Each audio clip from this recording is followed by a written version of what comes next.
guys all liked it? Yeah?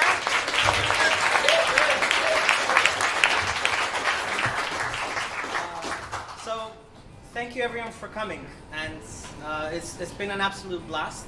Aaron, if you could click, please. And from our perspective, we just saw lots and lots of people having fun. So not just hacking, building stuff, making some really, really cool projects, but also having lots of fun together. So I really hope that was your experience as well. Got plenty of pics. We'll be sharing some of these on the social channel. But first of all, I want to thank our sponsors, if we go to the next slide. I think we all enjoyed the free hackathon in an amazing venue, and I hope you guys enjoyed the training as well. So if you could just thank the sponsors for a quick second.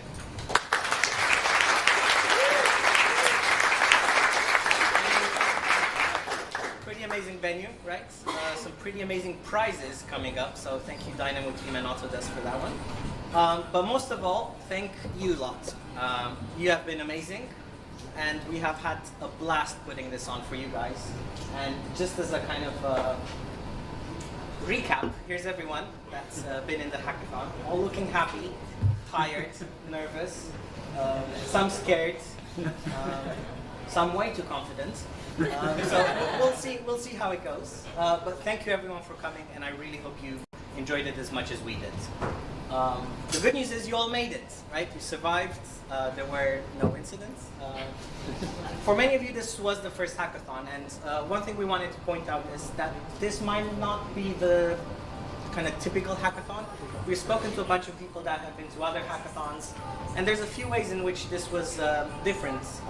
And from what you guys have told us, the main difference was that this was a hackathon where there wasn't one good idea from what we've seen. There were many, many good ideas, and every team seems to have a great idea. There haven't been any kind of major dropouts. Usually at the hackathons, you see a lot of people dropping out. You see a lot of people leaving. Very few teams have experienced that, so we're very, very grateful and happy to see you guys stick through with it to the end. There have been some fails too, despite the amazing work. So we've had the smartest minds in the UK in one place, and you still washed your hands with mouthwash. And for lots of you, and this was real surprising, right? You're architects. A lot of you couldn't work out the sliding door. Aaron included. So the agenda for today is, after these short intros, at 2:30 we're going to start presenting. You all have 4 minutes each, no more, no less. We have a very kind of loud and strict alarm, so you will get booted off. If you have slides remaining, we don't care. The judges do care though, so make it work. At 3:15 we're going to have a presentation from Sol and the Dynamo team. About Autodesk, Dynamo, and generative design. They wouldn't tell us any more about it, so let's see what it is about. And then around 3:45 we're going to announce the prizes, and then we're going to go to the pub, which is just across the street, so it's very close by. We hope a lot of you will stick around for that. Those of you that have trains and airplanes to catch, it's fine. Try to stick around for one if you can, but either way, we're very happy to have had you guys here. So, before you present, some last minute tips is if you have something working, even halfway, just do a live demo of it, show it. A live demo is worth 1,000 slides, right? So just show as much as you can in terms of what you have made practically. Do not go over that 4 minutes, you will get booted off. And yeah, we'd like to see all of the team kind of get involved in the presentation as well, not just one spokesperson that says, here's my project. Because it was a team effort, right? So, just as a recap, prizes. The first prize is for the best hack, is a £250 Amazon voucher for each of the team members, plus Randy Deutsch's latest Super Users book, which in theory is about you guys. So, read it, comment, leave Amazon reviews. The second best hack is a £100 voucher for each of you, and a clean coder book to get you kind of going to that next level. And the third best hack is £50 Amazon voucher for each of you. And there's a couple of extra secret prizes at the end. So that all depends on how well you present, is a kind of hint. So I think that's it. We're going to start presenting now. So first team, who's gonna be first? Let's see. So Team AFL up first. Sorry, alphabetical. Okay, that's good.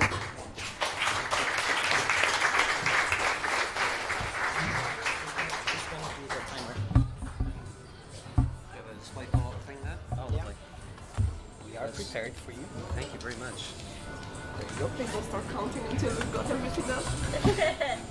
Who's counting? You? Am I doing the timer already? That's worth knowing.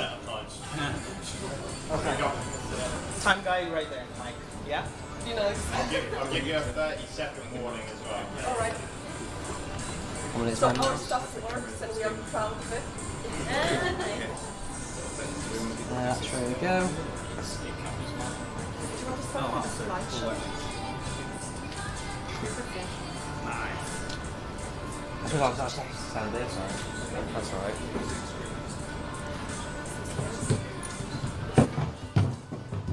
Ready? Yeah. Go. Hello guys, this is Ambrosio, Callum and Joanna.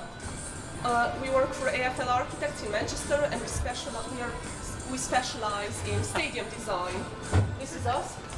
We have different levels of experience obviously, and we designed a digital tool during this hackathon to help us improve our workflow and take work that would normally take 2 weeks, reduce it to 1 day, and we are proud of the fact that it actually works. It's fast, it works, it complies with the regulations. And it's an iterative stadium design script that generates balls. No, I think when we are talking about challenge, the first challenge from my point of view that I have with this is just, it's not about the sport in itself, it's about to convince directors and other people to work on this, with this environment. Now the second challenge that we have had is just to share all the experience that we have in terms of sport architecture, condensed in just in one script, in order to develop what is the two first period of time, the 2 weeks period of time that we have all the requirements and so on, which is kind of the architect process. We have to kind of the pitch, the adversing board, all type of the suite, C values, lines, gangways, etc., etc. So which is normally take unlimited option, which is take 2 weeks or 3 weeks or 1 week. Now with the new technology, this is the intention that we have is to push the boundary with the refinery. So I came to AFL to use some of my programming knowledge because as far as Ambrosio is now good, his algorithms and his geometry knowledge is, his ability to program is not great, so a lot of them are quite inefficient. So we're using zero-touch nodes and various Dynamo tricks to try and turn very long spaghetti code things into quite pretty ones that are quite fast. And so, for example, this is Alana's first hackathon, first Dynamo use ever. Everyone. This custom node that creates the pitch for us and the advertising boards is the first part of the entire script. And it's the most important part of it, and she's pulled that off with this one here. This is Ambrosio's attempt at Python. It's a great attempt and I love him for it, although it's strange and weird, but we're getting there still. And then next, of course, is a sort of zero-touch node that we've been working on. I've been showing how to do this kind of stuff. And this is one of the heavier ones, but this has made it a lot faster creating this sort of thing. And we've used that for refinery because we want to run these big things, lots and lots and lots and lots and lots. So we've used refinery to do that, and of course optimizing means we can do more iterations to get a more accurate design. So Ambrosio, go next, and I'll run a script in the background. What is the next move that we want? We will, because this is what I said about the problem we have about directory, it's just open because sport is kind of secret, it's just open our experience to everyone, and hopefully to work with other people who talk in the same language as us, in order to speak and do something also. So this is our script that generates the balls based on different requirements, number of C values, as in what you can see from the seed, and it does the seed kills, so the places where you don't actually see the entirety of the pitch. And this is a live demo. Green is better, red is worse. And of course, here are many of the iterations, and Noma's wrote in a very nice script which takes all these things from refinery and lets us look through and see all the various iterations and how the curvature of the ball and various other things affects what you can see. 30 seconds. And that is our presentation.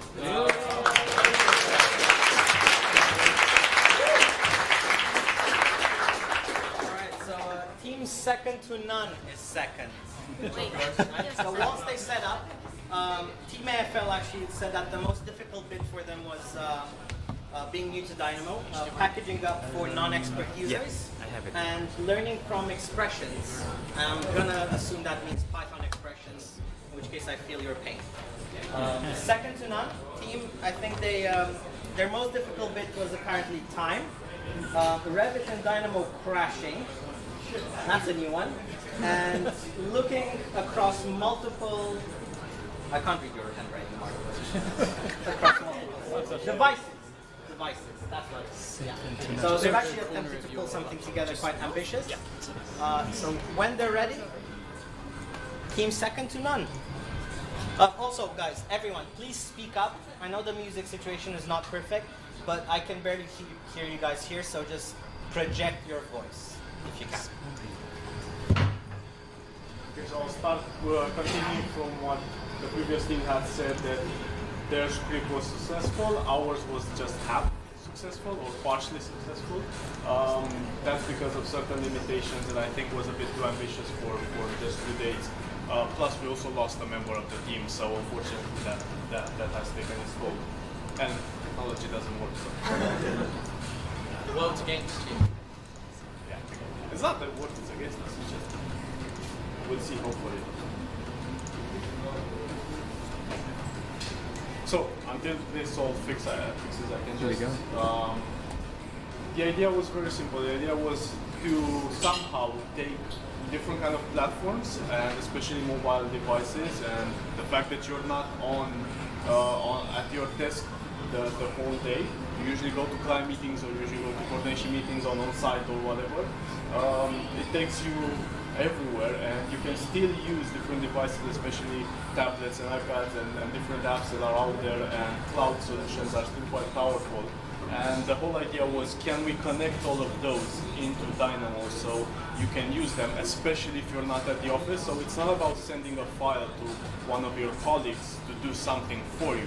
It's about maybe you're in a different country and you know you had that cool script about a pattern on a facade, and you're in a client meeting and he wants to see that pattern as you're talking to him. So we've tried to do that, and in the end, so what we did is by using an iPad, that you would either use a photo from Google Maps or a position from Google Maps, or different kind of data that comes live from your iPad or your iPhone.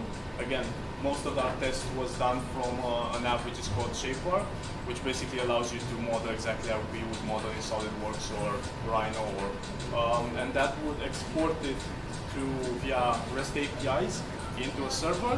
That server will automatically push to your computer. Hopefully your computer would be on, and then it would run in the background. So that's unfortunately I don't have the script there, and that's a bit relevant. But that Python script actually runs a bat file in the background. So it listens for a new file that you've just uploaded from your tablet or your iPhone or different kind of devices. And if that new file is there, it will then fire Revit in the background, because we have all of that. It's Dynamo automation. I know there's a package out there. But this is basically Revit in the background, opening a file up, which is an empty file, it doesn't matter, pulling that information, the new 3D model that you just sent from your tablet, assigning some sort of pattern to it. I mean, whatever you want it to do in the end, that's Dynamo and how much you want to use it. We just did it for this as 2 examples. One of the examples was to assign a pattern to it, and the second example my colleague here will present in a few seconds is a ceiling tile. And I'll let you go forward. Thank you. So this is very exciting, but for now, because we don't have the script for running things in the background working yet, I'll just try and imagine that this room here is something you pick up from site, something you can draw the boundary of, and then you can send that to the cloud for Dynamo to actually work out the design pattern for all the ceiling fixtures, like sprinklers, fire alarm system, or even lighting system. So let me just tell you once again, that's an actual print screen from an app on an iPad. So that can be, hopefully you've understood it, that can be either Google Maps and you just get the location of where you are, or it can be a sketch, a vector sketch as you're having a client meeting and he gives you a brief, I want you to construct this building for me or something. So the main challenge with this one was this. I used to think that it's easy to pick up some kind of algorithm to actually divide the ceiling or a polygon into circles, overlapping circles. 30 seconds. Yeah, but actually it's some of the most popular and challenging math problems out there at the moment. So for now, we just try to rely on two traditional patterns, one based on rectangles and one based on hexagons. And the script will take in the polygon as you can see there, and then generate the two patterns for you. You can then choose which one to go for using refinery. And is that it? All right. Give it up for Seconds to None.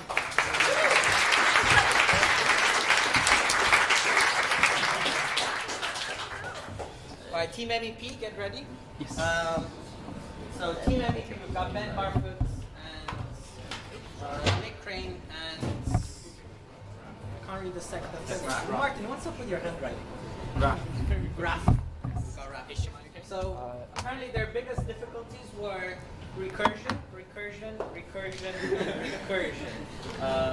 Yeah, that was fun. And time.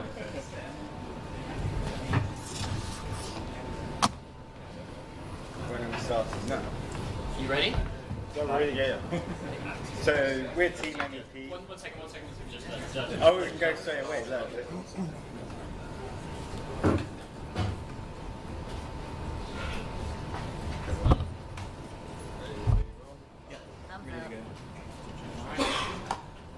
Go.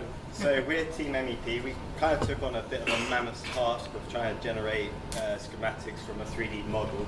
The workflow which we were trying to complete was trying to get an engineer's draw a schematic, or an engineer would draw a schematic who would then produce 2D layouts to then go to a Revit user to then model it up to then the Revit user to then print it off, the engineer to check it, and then it goes around in a revision state because of design changes, architects changing something, he's missed something off, and it has to go through the whole process again to then get a final drawing. What we were trying to do is to try and take like an end of stage 4 model, regenerate a schematic from selecting the pipe or ductwork network, create a simple schematic of which then the engineer can simply edit the 2D schematic, of which then should repopulate back into the 3D model, removing this iterative process between the Revit user and the engineer. So this is the problem which we ran into. So it was recursion, and then goddamn recursion. If anyone can actually give me a hand on this recursion, I'd be more than happy to take some notes. Right. So the idea was to produce a final schematic from a 3D model, which hopefully, barring recursion, we could have done, but we didn't have time to. So we've mocked something up. This is the output, how it should have been. So the engineer will simply go into the schematic version of the model, change a value within here. So let's call that 110. And then simply run the graph.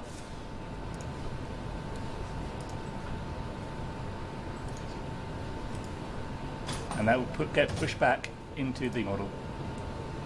You see that flow rate has gone to 10 after changing the schematic. So we wanted to incorporate even duct sizes. So even if when the duct sizing on this schematic, so we included all the air terminals all the way up to the ducts itself. So when you actually change the duct, it would then automatically update that inside the model as well. Yes. So since that didn't work, we look also into what we can change about that. So we did try to explore the limits actually and see what's possible. We had a workflow in mind where we do everything inside Dynamo and generate drafts on our kind of how we want the layout to look like. But we got where we got halfway, we were able to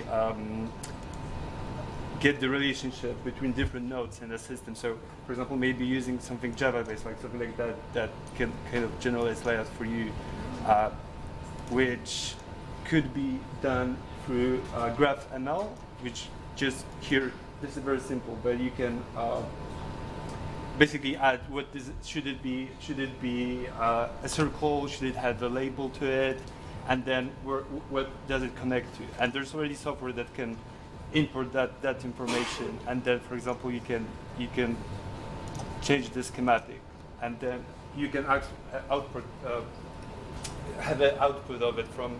It can be a vector-based file, it could be constrained to a free PDF file. You can then add on to it, and so that's maybe something to explore. 30 seconds.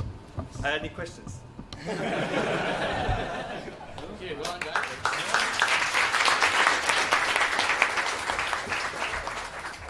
All right, next up we have Hack Street Boys.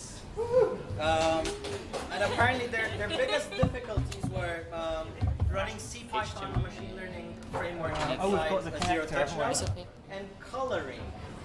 These are architects. So yeah, Hack Street Boys.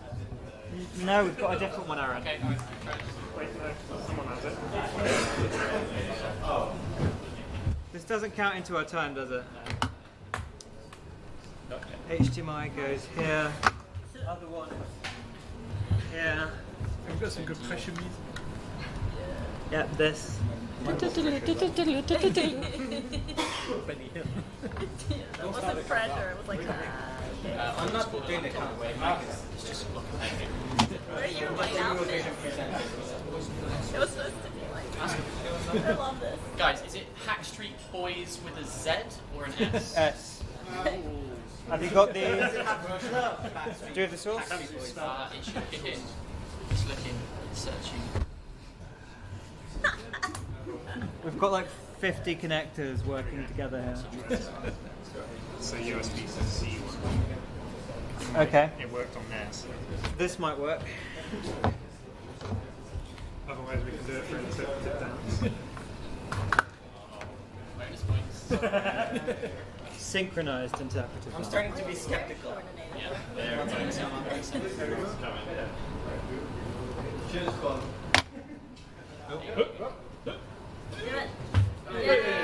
All right. Cool. Hack Street Boys, mesh by face. We want to use your webcam. We've made a custom webcam node here. Hello, here, everyone. It's going to scan your face. We're going to sort of record an image of your face. We've got a machine learning framework, okay? I'm going to start at the end because this takes slightly too long to run. We've got 4 live demos. We've got to go, go, go, go, go. The end result kind of works. Kind of works. Not too bad. Eyebrows, like. Okay, I'm going to run the. I'm going to come out here. I'm going to kill the process. I'm going to start again because you have to do that because Dynamo Sandbox is a pain in the butt. But good, we're going to get going now. I'm loving this. This is like this is how it goes. This is what happens when you ask for live demos. Okay. Anyway, we are no longer going to text you the mesh. We are going to run. I'm pressing the take a BIM selfie button. We're running this. I'm going to unfreeze our first node. This is like a watch node. This is a fairly small one, and it needs sound. So, fingers crossed. Our little IronPython watch node. Yes. Do we have audio? We've no audio. Tell me why. Beautiful. Okay, we are now going to use the machine learning framework we downloaded online. It's going to take 50 seconds to make an OBJ file from the image that we just took. In that time, we are the Hack Street Boys. These are our faces in mesh form. Mesh by face, remember the name. Take your webcam, live feed to Dynamo Zero Touch node. That's a node model UI node. They're really, really hard to do. You have to use WPF and all sorts of weird hacky stuff. Export your picture to a JPEG. Use deep learning. We're using PyTorch and SciPy running in a CPython environment accessed through a C# node. We generate 68 points around your face using the C#. These are the face points it uses to distort a standard mesh. We're also tweeting. We've got a live tweet node. We use Mesh Toolkit to import it to Dynamo, and then we use some manipulation, color stuff, geometry, Mesh Toolkit to color the mesh. We are still in the CPython. You can't see my screen. What's going on? Go to PowerPoint, kill the slideshow. Go to PowerPoint, kill the slideshow. Windows. It's kill. Kill Dynamo. We have the Python process. This is CPython. I think you're. Go to duplicate. This is creating the OBJ mesh file. As we talk, it will land in face mesh output. We've kind of mapped everything sort of like locally. So the idea is, how many seconds we got left? Got a minute and a half. Oh! Run completed. Run completed. Face mesh output. BIM selfie OBJ. That is now. That is the current time. I'm going to use 3D viewer, and this is going to be a uncolored mesh version of the face. I'm going to sort of rotate it. This is my face that I just took now, and it looks just like me. I think you will all agree. Beautiful. Now, finally, to prove to the world that we've succeeded in our goal, we have to tweet. So, follow HackStreetB.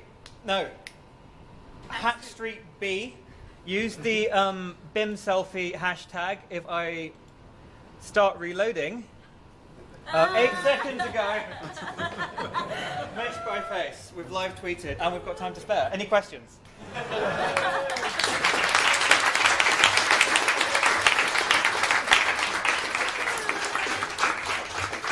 It is on GitHub. It is. We will tidy this up and make it into a package you can download and tweet your hashtag BIM selfies. I don't think there's bonus points for most accurate Backstreet Boys costume, by the way, but good effort. Good effort. Thank you. All right, next up we have Dynamo Hackers. Dynamo Hackers in the house. Brendan. I've only got one Twitter handle here, so they try to simulate water runoff and other things, so I'll let them speak about it. But apparently the most difficult part was getting water to flow in the right direction. Yes. Ironically. Yeah. You want HTMI? Yeah, HTML. Yeah. Nice and easy. There we go. Dynamo Hackers. Oh no, Din Hackers. Hackers. So do you realise my notes would be useful in seconds? Just going to move your laptop just to the left a little bit. With an A. We have no idea. Right. We're the Dynamo Hackers. Wait, this is Dyna. Well, the idea came out yesterday after we met, and we got inspired by two things: a realistic problem from the real world, and the water particles that was developed in one of the previous Dynamo hackathons. And one of the ideas was to understand the water flows and how we can study this and how this can be used in the future to predict potential floods or master planning and landscape. This is not a new concept. It has been used in other softwares. However, we haven't seen so far anything in Dynamo, so we wanted to have a look at it. And the first step in this was to develop a simple topography that can be manipulated within Dynamo and having it as a base. The second step was to understand some of the slopings inside and understand the flat surfaces and together with the slopes. And we go to the well, for me complicated aspect of the water simulation. And essentially the idea was that we create a grid that simulates the rainfall, and it should follow the topography and towards the lowest points within the site. If you go to the next one. This is the starting positions that we show how the waterfront. Now, as you can see, it's not really realistic, and it has an attractor point from one side and keeps it very linear. However, in the ideal scenario, these would be going towards the lowest side point. We have a video. Hopefully, it should work if you play it. That simulates how it starts.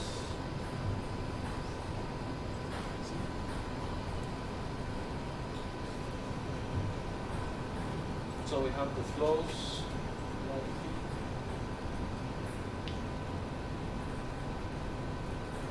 So the initial points and the direction of the fall.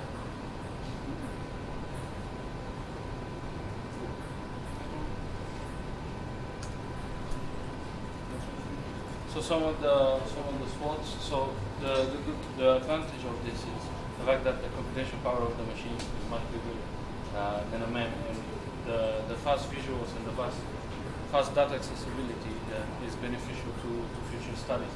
Some of the weaknesses, the long processing time when we compare it to Grasshopper, where it was instant. This, as you can see, does take some time, and I think even longer in some cases. And some of the opportunities is linking physics engine in the future, using Refinery for output optimization and understanding how this data can be used for future planning.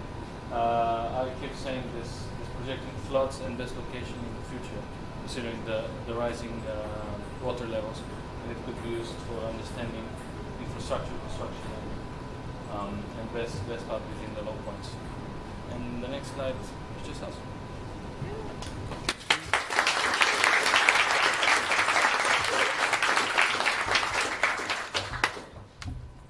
All right, next up, Team BIMShop. They tried to do something with machine learning. I'm gonna let them talk about it. And the most difficult part was applying ML integration. I'm assuming that's with Dynamo or integrated to something. C#. And zero touch. And zero touch. Okay. Or just move your laptop slightly more. BIMShop. It's okay.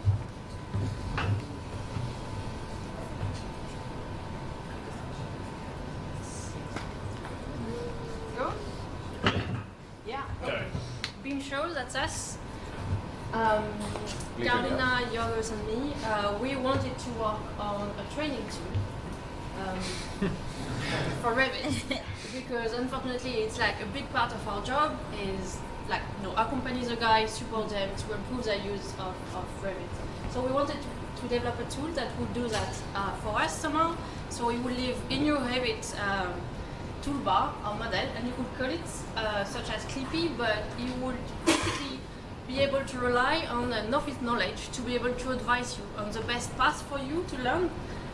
So it's a mix of the precog for Minority Report, because this tool will be able to predict what will be your next mistake somehow. So that's it, BIMnasium, that's us, version 0000.01.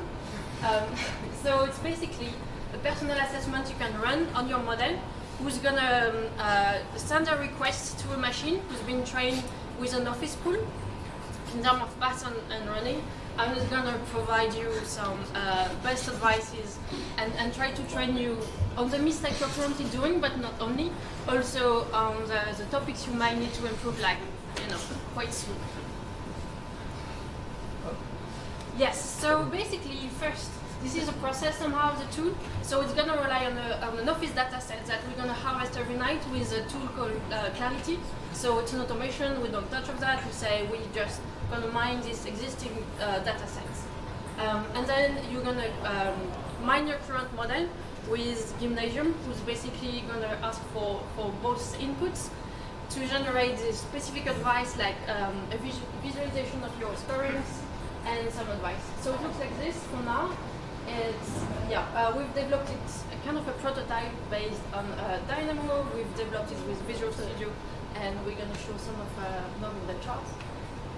But yeah, basically it looks like this. For now, it's very, very light, no live demo, sorry about that. So we are now able to collate and normalize the data. So cleaning the data in machine learning is a real pain. It's kind of get from 12 features, so it's going to take 12 data points on your model. It's quite fast, so we could go even further. And it normalizes that between 0 and 100, so we can reuse and compare it. We wanted to train the machine here and predict, and basically give you visualization there. So obviously, it doesn't look at all as a final tool. It's really a prototype. It was to check out what we could do, so we had to think about the features. So what do you want to highlight? What do you want to check? Is it about the data awareness, parametric thinking, model performance? What's your data point you want to mine, and how it's going to look like? Ta-da! So basically, can give you an overview of your current score with Office average and your project average, your current weak spots, and your predicted weak spots. So where you might be weak later on, maybe good later on. So what you may want to learn about, and it will just basically ping a pool of learning tools, just URL, blog post, whatever Office content we have. But yeah. So 30 seconds. So we started training, we started testing our data with the tool that Radu has created, which is the Dynamo AI. And it only had the regression and classification. So basically we wanted a new model that will allow us to compare a lot of features together, to compress the features, and because you will get exported a lot of different issues with your model that you need to train the people with. So you have a lot of issues, you want to compare which are the most important issues and what trainings you want to provide for people basically. The most important training you need to give to other people. So we started developing no! Okay, done. Thank you.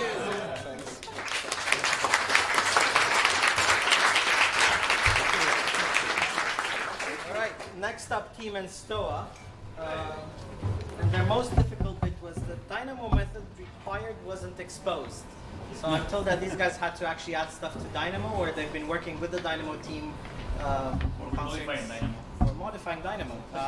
And also how WPF instructor? WPF. Anyway, I'll let them do it. So, not terribly good at this one. Not terribly good at this one. Yeah, I'll stick to the code for now. Yeah.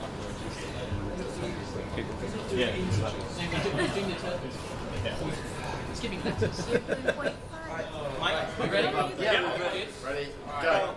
Okay, thanks. We're Team Stoa, so we were set out to build a tool for Dynamo to do diagnostics. So I promised that we were going to build something really sexy that didn't sound that sexy to build diagnostic tools, but we got it to be pretty cool. We could have made it more sexy if we had a little more time, but we tried. So this is the team, Antonio, Alvaro, and myself.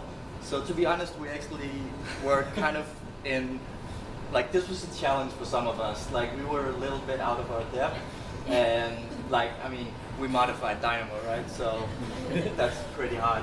And so, to be honest, we owe a lot of these things to one of the guys from our team, Alvaro. So he was like the one, like, pulling it. And you know, I think a lot of you guys have had a lot of help from him too. So he's been amazing. So a little bit about the history of this tool. So the day before the hackathon, we got an anonymous tip about there was something already that could be doing the same as what we wanted to do. So Alvaro on Wednesday tried to build this and basically told us that it was done, so we didn't have to do anything. Turned out it wasn't that easy. So this was yesterday at 11:30 at night, right? So Alvaro wanted to do something in the Uber, but somebody was talking to him, so he couldn't. So he did. So as you can see from our history, we got more and more frustrated. So there were like commits like data bridge hell, which was some of the issues that we had.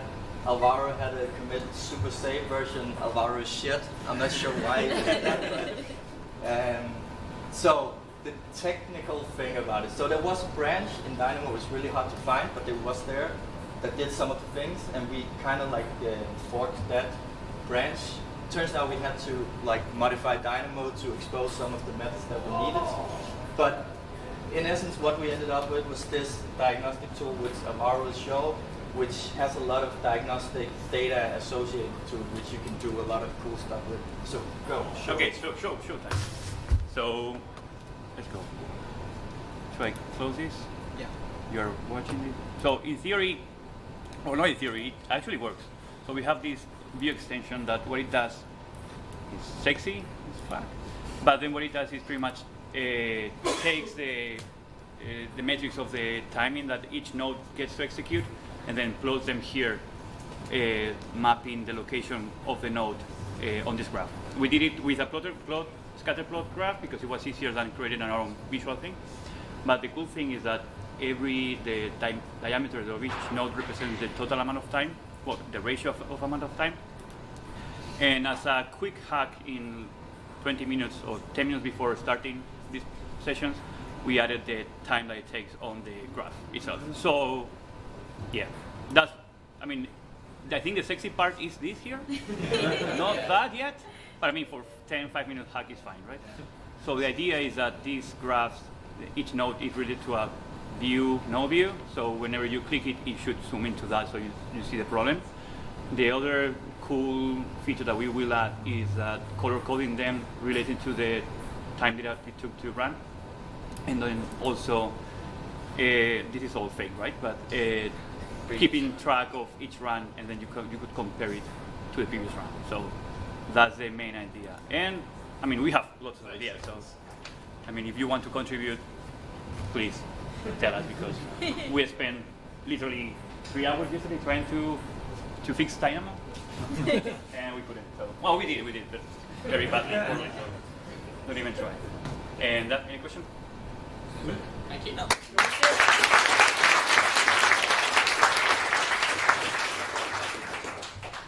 All right, team 3. Oh, 3. Team 3. I can't do accent, so I'm not going to try. Their biggest difficulty was learning how to use extensions. They're all new to C#, so I think that's a great achievement what they've been able to do. And getting together as a team. They've never met before, but it all worked. So let's see team 3. We're in.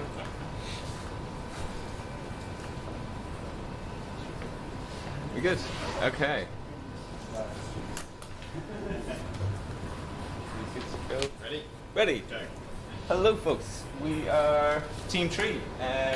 Also 3. 2 of us are Irish, so can't pronounce our THs.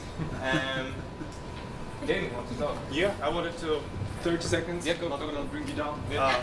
Radu said our difficulty was we didn't know each other from before. My secret hack wasn't computer, but was social. It was figuring out how to make it work without knowing each other for 1 day and a half. And I think I got the best team possible that I could have asked. And I think you're gonna see the results right now. Take it away, man. Cool. So we got the idea from a Dynamo user group meeting. There's a Hack Street boy. We took his code from that, and Brian Cassidy as well from Manchester and BDP added some stuff on it as well. And I've got this is from a design tech script that I found on the interwebs, and so I've got your thing and I stuck in that, and that's like our template. So we wanted to do like the Dynamo Python thing that inside, and it looks at all your scripts and stuff like that and what you're doing. And we wanted to move that into C#, but oh no, we don't do C# except for this. So Revit to Dynamo to binoculars, then we wanted to go to Google Sheets, push all our data out there, Google Data Studio, and then you make your decisions from there when you get that. That can go other ways as well. We can do CSV to server, like what Ollie was doing before, or JSON, AWS, and Jupyter, like Tom was doing before. You were telling me something similar. Yes, we don't know how we did this, but we did it once. I did it before in something else. It has that effect on you. You get your token, you're like a shit. It works. We need to figure out how we're going to do that and make that work for everybody else, because we've got a token, and then how to make everybody else input their token, whatever. Don't know. There's a little link as well. Yeah, about that. By pressing OK, you should really opt out, but we don't have an opt out. Sorry. This is our extension. Hello. Yes, we got our unevaluate completed event. We were very happy about that. We have works, does not work. If you press run, you can't hide. We got some data out, we pushed that out. Binoculars, it's nice and clean. We got our emojis in. Data about. This is our about, and it reads your username, tells you all about it, and then your use case and whatever and stuff like that. It's all very nice.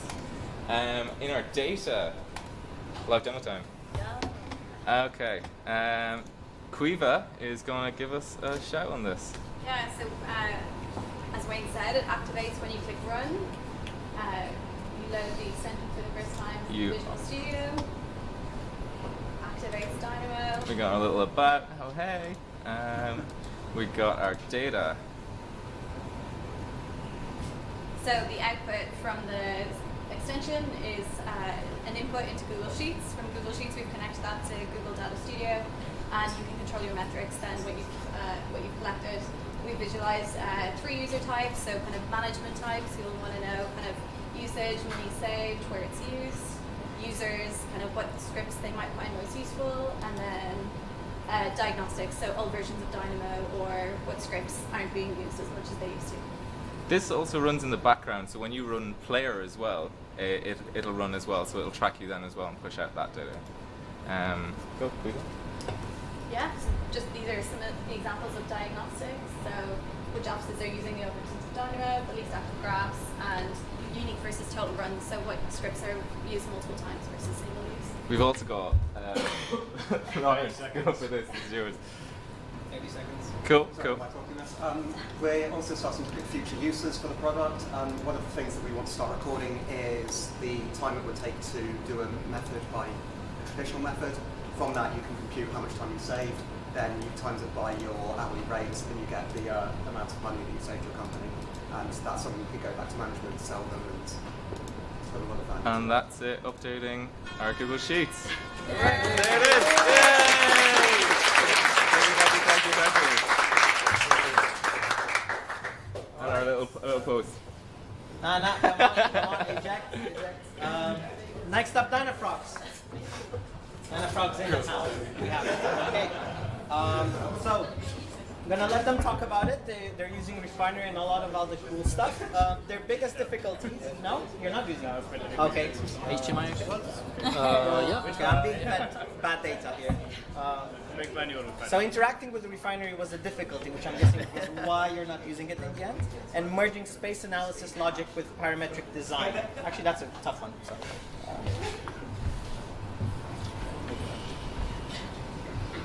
Starting? Ready? Go. Okay, basically it was the same situation, like everybody tried to build the same plot and we result in a lot of construction site in the same place and a mess in the organization because it's combined with all the flows around and very hard to take into account before. So we just said it's pretty much always the same, so we can make something in Dynamo. And we have like 3 situations that we identify and try to deal with. Basically the idea was like then we just extend the plots for offsite and try to make it parametric and make the optimization with the flow all around. So it's the team all together and what we did. How we work was just we set up a map with different floors, flow type. It said like this is project, this is green space, this is public space, this is just the building. And we make a pinpoint family to say that this is starting and the end of the flow. Starting and target. Here we use hospital and for instance I don't know museum and the tube and the bus station. What it does actually just like we use like the data shapes interface user to just select all the projects you will work on, and then you select all the constraints for your flows. The big part is about this Python that Avant and Mustafa did. Just taking what is the free space around and what is the free face, like is there like a construction next to it or not? So this is like the 3 nodes. Actually it's run with 3 projects, but we're trying to make it with an infinite number of projects. Then it uses like the space analysis package and trying to with this sliders, with the sliders to make it like how many space we want to give to this to make the maximum size for the construction site and the minimum flows for all the others. Then when you are fine, just like opening a file or something and just like implementing all the stuff like the pedestrian flow like you see here and the fence and also at the end make the crane, but we didn't have time to make the optimization. The idea was basically like Refinery should try a lot of solution for the size of the construction within a range of possibility and then give the best solution, but we didn't make it. Maybe it's live demo before.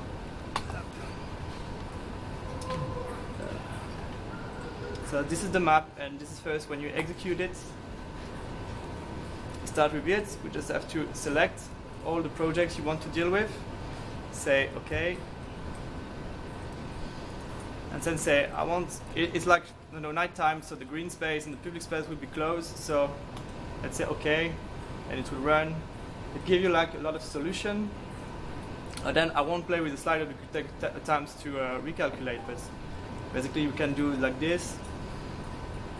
And you just have to say, I'm fine with this. So you say, through here, and then it generates all the geometry in Revit.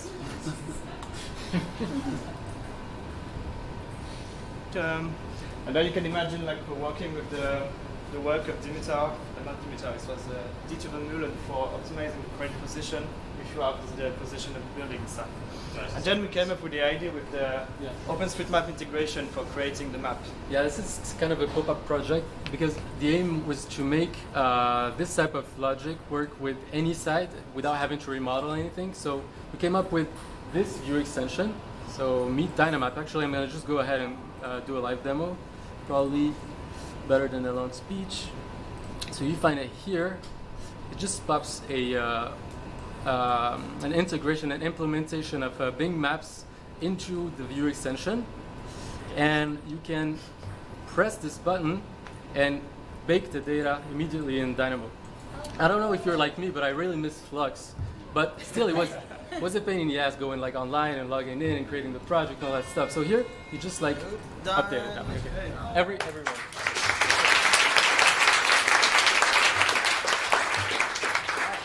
Thanks, guys. I feel like the bad person here, like stopping. Next up, Team FMP. Thanks. Right, so whilst they set up, apparently the most difficult thing for them was time and the intensity of the problem solving whilst actually learning the tools at the same time. So not an easy one to crack. I'll let them talk about it. Sage, do you mind?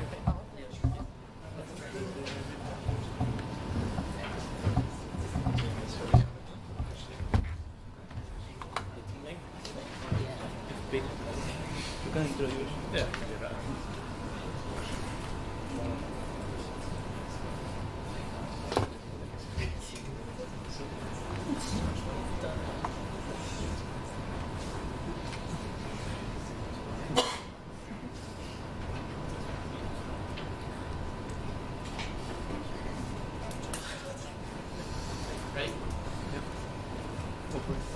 Okay, so with the FMP group, we're circular Ignacio, and our goal today was basically to learn refinery. We've used GAs before in other software.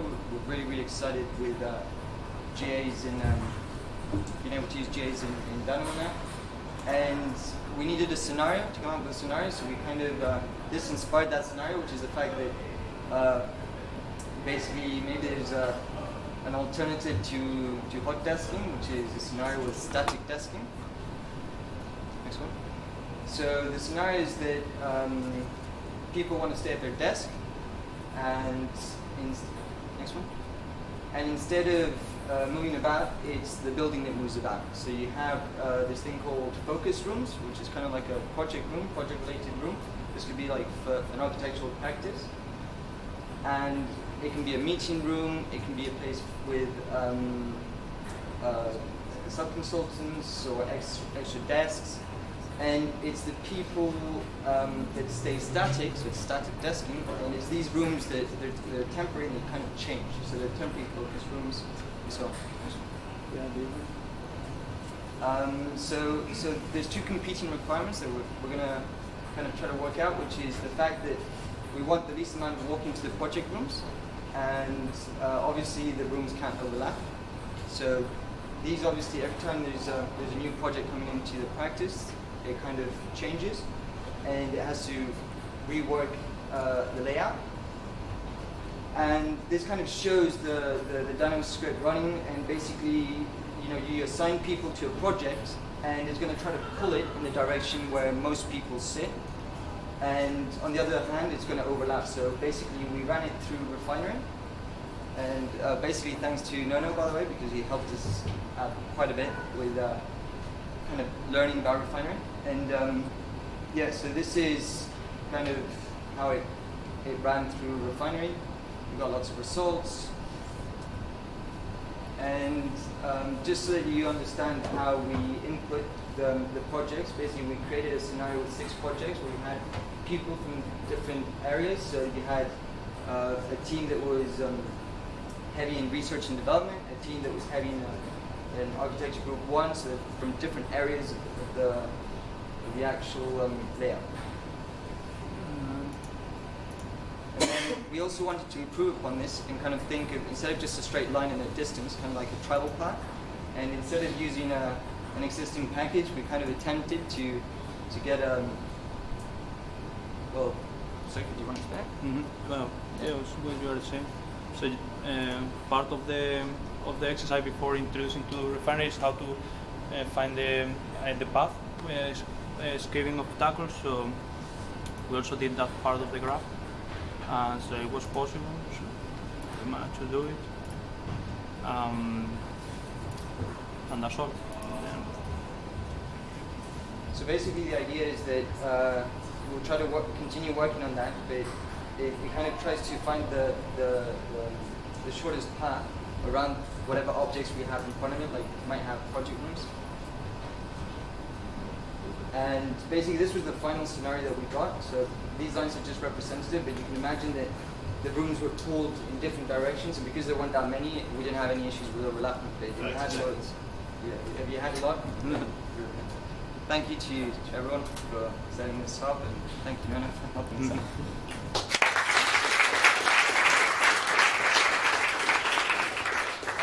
Stealthy roofscapes up next. They're playing with rooftop volumes and trying to occupy that tiny bit of space left in London. The most difficult bits for them were finding the right techniques to solve the right problems by a few diversions. So I'm looking forward to seeing the diversions. Oh, yes, sorry. Oh, sorry.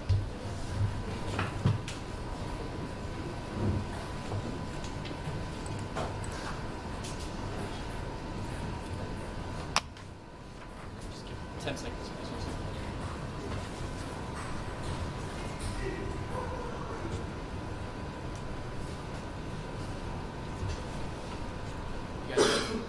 Yeah. Cool. Off you go. Hi guys, we're Stealthy Roofscapes. I'm Bogdan. This is Victor and this is Thomas. Basically, our main hot topic is we all like a beautiful skyline. It can draw attention. Sometimes it can look really nice. Sometimes it can look a bit disappointing. And the areas where we find the biggest problem is, current constraints come from planning restrictions. So, for instance, taking St. Paul's Cathedral into account, we can see that there are restrictions in terms of where you can see the buildings from, where you can't see the buildings, and often designers kind of neglect that and just get carried away with the designs they have. So what do we want to achieve? We want to extract 2D information from the open sources like OpenStreetMaps or planning submissions, create 3D environment out of that, and do some analysis on that. So then you kind of bridge the gap between the people who do planning submissions and the designers who are going to further enhance the design development. So the theory of that is basically we wanted to analyze the volumes that we can propose in the roof structures and do, instead of 2D analysis on the flat plans, we wanted to do a 3D analysis. Not to make it complicated, we went with simple volumes of cubes and squares just to understand if that can work in principle and select specific viewpoints and understand if that is compliant or not. So precedent study. So we knew from the beginning what we wanted to achieve, but we went through several techniques to do that. So it was a kind of iterative process of adopting, adapting, and then inventing our own script to do what we wanted.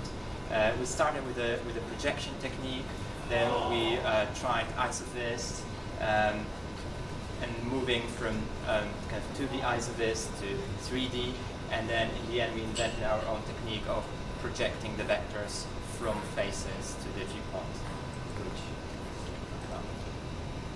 Okay.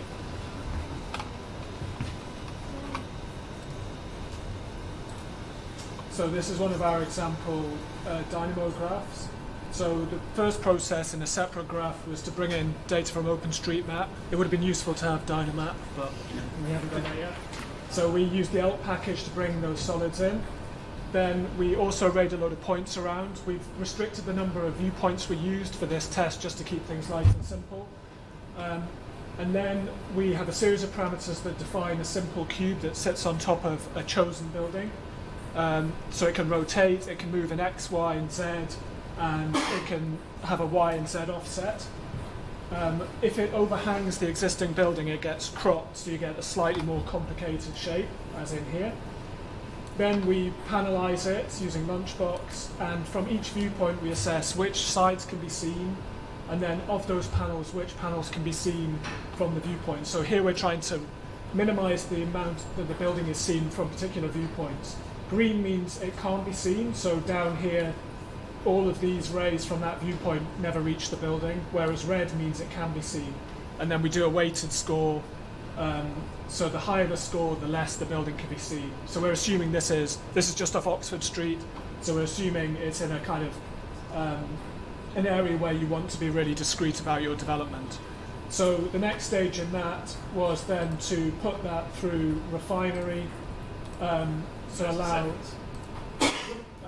allow Refinery to adjust all of those parameters, and then it comes up essentially with a relationship that is the more volume you put on, the more it's seen, the less volume you put on, the higher the score is, but you're trying to maximize the volume and minimize the amount it's seen. So there's a kind of relationship there that we want to explore a bit more. There's lots we're going to do. It's on GitHub, so if you want to add anything to it, feel free to. Thank you very much.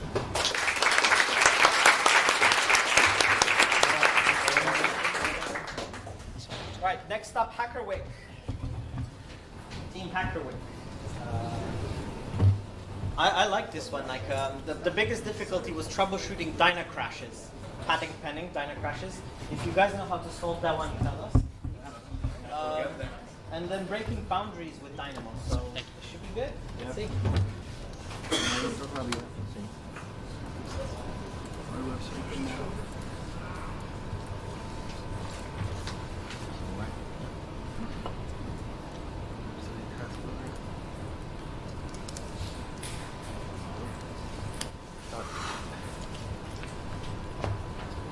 Yeah. Go? Okay, you ready? Yeah. Sure? Yeah. Okay. HackerWick, we're from HackerWick Studio. It's Alfonso, Trifon, myself, Gabriel. We love doing many iterations and doing sexy, crazy shapes as much as we can. In the studio. In the studio. So the task or the goal on this is kind of facilitate our teams to do as many iterations as possible in the shortest amount of time using obviously Dynamo and Refinery. So as this is generative design hackathon, so we want to generate design iterations, okay? So let's do it. There's not more passing. Come on. That's not going well. Let's go to this one. Okay, go to this one. Yeah, sorry. No. So we start with this. This is a surface in Rhino. This is our first limitation. So then we start playing with a Voronoi just to divide the surface and have different options. So what we want to achieve here is a nice pattern. There's no good or bad solution. It's just different options, and then we go for design reviews and achieve it. So then we make it planar in 3D. So we are playing with good geometry. Then this is the spaghetti that we're doing. So we have the inputs for the Voronoi. Then we have the output for the Voronoi. So that's one part of the refinery. And once we have that, we move to the second part, which is creating the pedals. So we have the inputs for the pedals, and that's the output for the pedals. Big fail. That was the first attempt. Second attempt, we achieved something cooler. So what we want refinery here is to start modifying this shape and make it beautiful. So then we start with the iterations in Voronoi. So we had 10 in this option, and then we start doing some iterations in with the pedals. So we found out that when you have very few iterations, it's very easy to choose because they have very different shapes. But when you go to a lot of them, all of them look the same. So sometimes less is more. So we have here the graphic of how they can be putting. And then we put all together into refinery. So then you have all of that we're going to show in real life. So all of these hundreds of options of the whole thing and how it's looking from bottom. So this is what we achieved at the end. So this is one of the branches. So we were doing different things because there is no good or bad solution in this one. And then this is when you put it into Revit. So this is the final thing. So now I'm going to start showing live stuff. So different options for the Voronoi. The pedal starts moving the butt up and down. And how you see it from top, so the shape is changes slightly. And the whole thing spinning around. So that's different options that you achieve at the end. Okay. And how it looks when you're changing, and you have different shapes, but all of them are valid. So if we move to this.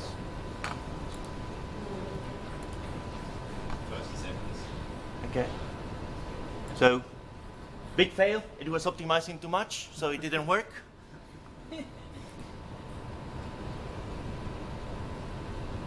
But then we achieved to have different options of the same geometry, and well, all of them were good. So the purpose of this is that you have different options, you put them in a design review, and you meet with the designers, and at the end we don't have designers and BIM, everything is all together. Thank you.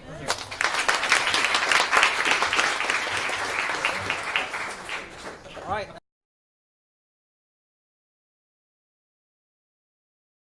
So we've got a couple of kind of like fun prizes first, just to kind of get people warmed up, then we'll get onto the big ones.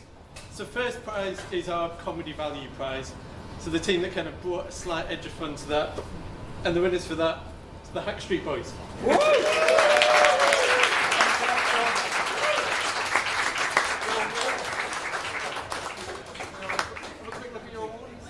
If you can quickly show the prize to the camera.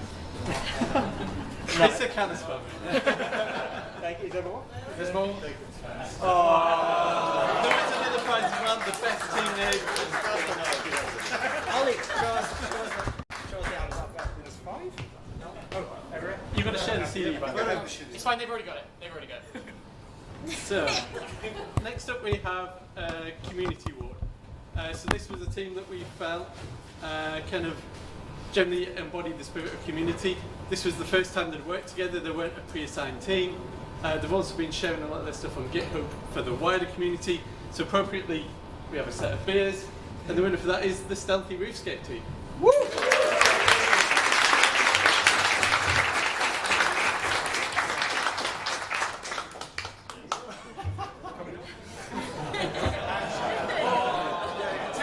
Come on, it's a community. Do I get a box as well?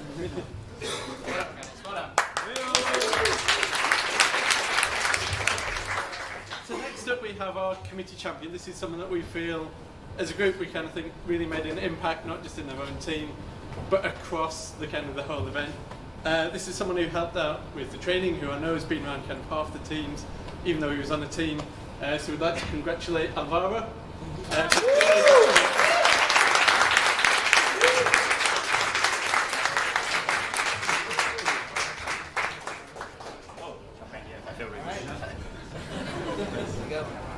I can open it now if you want. We've got one sneaky award if we've got a copy of the clean coder book. It's fine. Yeah.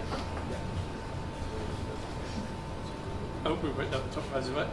This is one we kind of threw to Keith to kind of just say, right, who else do you think's kind of really made an impact? Who's been running around helping everyone out, just kind of being all around good egg? Could only be Raddy.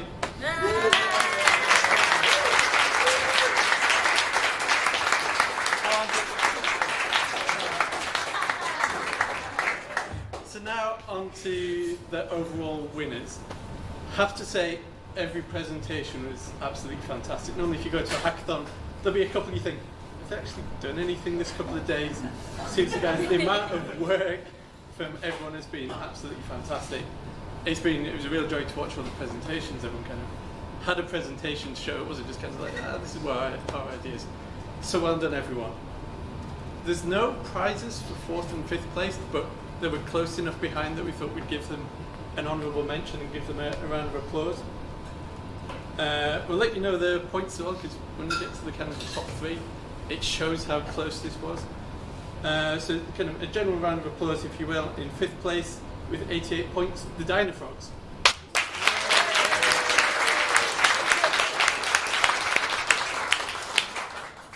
in 4th place with 98 points, Stealthy Roofscapes.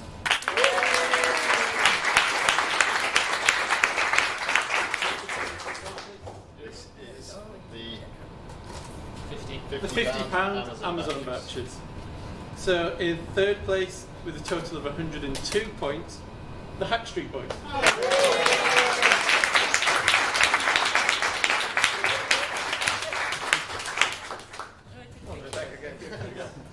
Thank you. Sir? Well done. Thank you very much. Thank you. All right.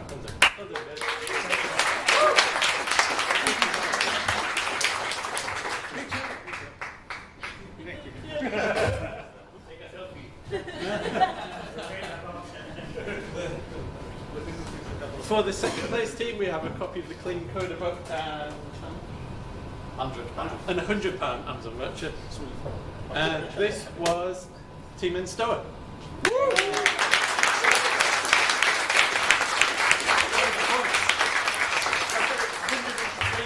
103 points. All right, that's close enough.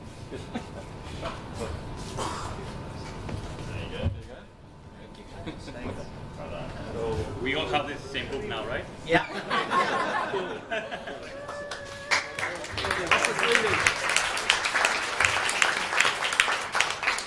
So overall, just sneaking into the top position with a total of 105 points. It's only 2 points in it. Congratulations to Team Tree.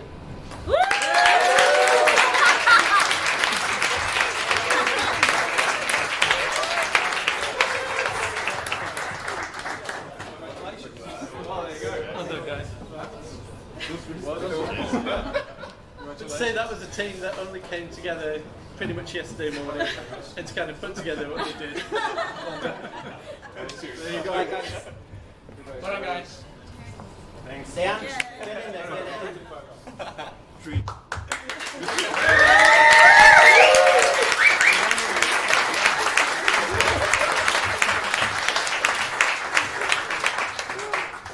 I hope overall everyone's enjoyed it and everyone's had a good time this past few days.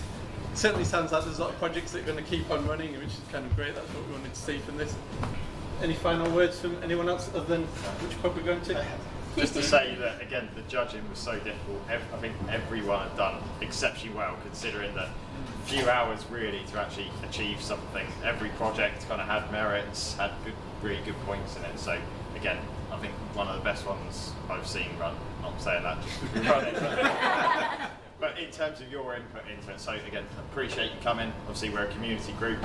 All the volunteers who run on the community invested a huge amount of time. It's so great to see you kind of turn up and actually kind of put stuff into this, because without you, we wouldn't be anything apart from 5 people sat in a room. So, free drinking beers. And on to that point, yes. the social. So we're going over to the Union, which is, I timed it, it's under 3 minutes to get there, which is great. So basically all we have to do is, we are here, we have to walk out the back of the building, as we remember, and cross over this bridge, take a left, go down the slope, and you can't miss it. We've reserved an area right next to the bar. We'll all be running a tab there, so I assume one of us is going to have to take our car over there.